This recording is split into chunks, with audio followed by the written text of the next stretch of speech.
Hello दोस्तों, नमस्कार। हमारे चैनल पर आपको हार्दिक हार्दिक स्वागत है। चलिए आज का वीडियो शुरुआत करते हैं। आज की इस वीडियो में हम बताने वाले हैं, क्या भारतीय ब्राह्मण अलग थे और आर्य ब्राह्मण अलग थे? भारतीय ब्राह्मण और आर्य ब्राह्मण एक ही हैं। आइए विस्तृत रूप में तथ्यों को समझते हैं। प्रत्येक श्रेष्ठ और सुषम मनुष्य आर्य हैं। अपने आचरण, वाणी और कर्म में वैदिक सिद्धांतों का पालन करने वाले शिष्ट, ही कभी पाप कार्य न करने वाले, सत्य की उन्नति और प्रचार करने वाले, आंतरिक और ब्रह्मा शुचिता इत्यादि गुणों को सदैव धारण करने वाले आर्य कहलाते हैं।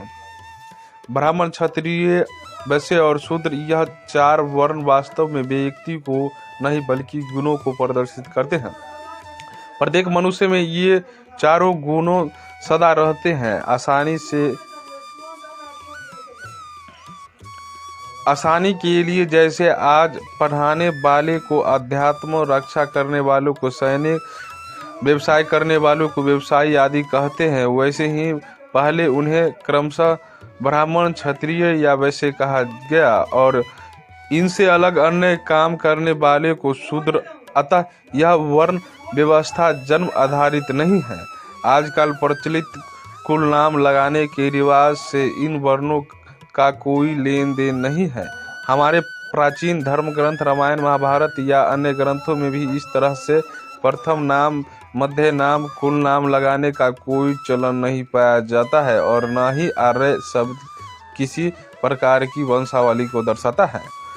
निसंदेह परिवार तथा उसकी पृष्ठभूमि का किसी व्यक्ति को संस्कारवान बनाने में महत्वपूर्ण स्थान है, परंतु इससे कोई अज्ञात कुल मनुष्य का आर्य नहीं हो सकता, यह तात्पर्य नहीं है। हमारे पतन का एक प्रमुख कारण है मिथ्या जन्मा जाति व्यवस्था, जिसे हम आज मूर्खतापूर्वक अपनाए बैठे हैं और जिसके चलते हमने अपने समाज की एक बड़े हिस्से को अपने से अलग कर रखा है। उन्हें क्षुद्र या अछूत का दर्जा देकर महज इसलिए कि हमें उनका मूल पता नहीं है, यह अत्यंत खेदजनक है। आर्य शब्द किसी गोत्र से भी सरोकार नहीं रखता। गोत्र का वर्गीकरण नजदीकी संबंधों में विवाह से बचने के लिए किया गया था।